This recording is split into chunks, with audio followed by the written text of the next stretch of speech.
ఒక్కటే విషయం గుర్తుపెట్టుకోండి. ఇవాళ వచ్చినట్టు నిన్న మీటింగ్ పెట్టిండ్రు. ఏం చెప్పిండ్రే? ప్రజాపాలన ప్రజాపాలన అని ఊదరగొట్టిపోయింది. అది నిజంగా ప్రజాపాలననా? ప్రజా వంచక పాలన, ప్రజలను వంచిన పాలన కాంగ్రెస్ పాలన. అసలు ఎవరినయ్యా మీరు ఒక్కటన్నా ప్రజలకు ఇచ్చిన హామీ, మా ఉద్యోగులకు ఇచ్చిన హామీ, మా కార్మికులకు ఇచ్చిన హామీ ఒక్కటన్నా అమలైందా కాంగ్రెస్ పాలనలో? 2.5 సంవత్సరాలైంది. ఏం చెప్పిండ్రు? మేం రాగానే వెంటనే పిఆర్సీ ఇస్తాం, వెంటనే పెండింగ్ డిఏలు ఇస్తాం. వచ్చినాయే? ఇవాళ 2.5 ఏళ్ళైనా పిఆర్సీకి ఉలుకు లేదు, నా పలుకు లేదు. వత్తదా రాదా కూడా చెప్తలేరు. 2.5 ఏళ్ళు అయిపోయింది. నిన్న 2 జూన్ తెలంగాణ రాష్ట్ర అవతరణ దినోత్సవం. ఉద్యోగులంతా ఆశగా ఎదురు చూసిండ్రు. ఏమన్నా చెప్తాడేమో ముఖ్యమంత్రి, పిఆర్సీ వస్తదేమో, మా జీతాలు ఏమన్నా పెరుగుతాయేమో. పెట్రోల్ పెరిగింది, డీజిల్ పెరిగింది, కూరగాయలు పెరిగినాయి, ధరలు పెరిగినాయి, జీతమేమో పెరుగుతలేదు. ఈ రేవంత్ రెడ్డి ఏమన్నా పెంచుతాడేమో అని ఆశగా చూసిండ్రు. కానీ నిరాశే మిగిలింది. పుస్తకం కూడా పురాగా చదవలే, ఎండగొడుతుందని పుస్తకం బంద్ పెట్టి చదువుకుంటున్నాడు. అయితే ఆ పిఆర్సీ గురించి ఉలుకు లేదు, పలుకు లేదు. పోనీ డిఏలు ఇచ్చిండా? 6 డిఏలు. ఈ భారతదేశంలో 28 రాష్ట్రాల్లో 6 డిఏలు పెండింగ్ పెట్టిన గవర్నమెంట్ ఏదైనా ఉందంటే ఈ రేవంత్ రెడ్డి గవర్నమెంట్, ఈ కాంగ్రెస్ గవర్నమెంట్. భారతదేశంలో గిన్ని డిఏలు ఆడ పెండింగ్ లో లేవు. రిటైర్డ్ అయిన ఉద్యోగులకు బకాయిలు ఇయ్యడు, డిఏలు ఇయ్యడు, పిఆర్సీలు ఇయ్యడు. ఉద్యోగుల ఉసురు పోసుకున్నాడు.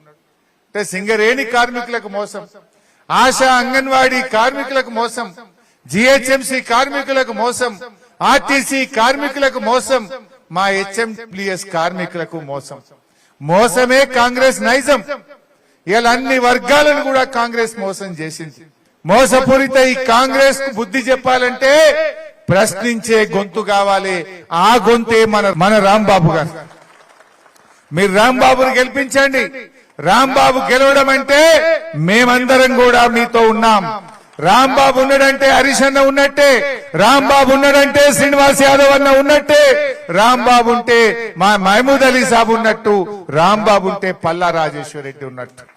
మీకే ఇబ్బంది వచ్చినా అటు అసెంబ్లీలోనైనా బయటైనా మేముంటామని చెప్పి మనవి చేస్తా ఉన్నాం. ఒక్కటే విషయం గుర్తుపెట్టుకోండి. ఇవాళ వచ్చినట్టు నిన్న మీటింగ్ పెట్టిండ్రు. ఏం చెప్పిండ్రే? ప్రజాపాలన ప్రజాపాలన అని ఊదరగొట్టిపోయింది. అది నిజంగా ప్రజాపాలననా? ప్రజా వంచక పాలన, ప్రజలను వంచిన పాలన కాంగ్రెస్ పాలన. అసలు ఎవరినయ్యా మీరు ఒక్కటన్నా ప్రజలకు ఇచ్చిన హామీ, మా ఉద్యోగులకు ఇచ్చిన హామీ, మా కార్మికులకు ఇచ్చిన హామీ ఒక్కటన్నా అమలైందా కాంగ్రెస్ పాలనలో? 2.5 సంవత్సరాలైంది. ఏం చెప్పిండ్రు? మేం రాగానే వెంటనే పిఆర్సీ ఇస్తాం, వెంటనే పెండింగ్ డిఏలు ఇస్తాం. వచ్చినాయే? ఇవాళ 2.5 ఏళ్ళైనా పిఆర్సీకి ఉలుకు లేదు, నా పలుకు లేదు. వత్తదా రాదా కూడా చెప్తలేరు. 2.5 ఏళ్ళు అయిపోయింది. నిన్న 2 జూన్ తెలంగాణ రాష్ట్ర అవతరణ దినోత్సవం.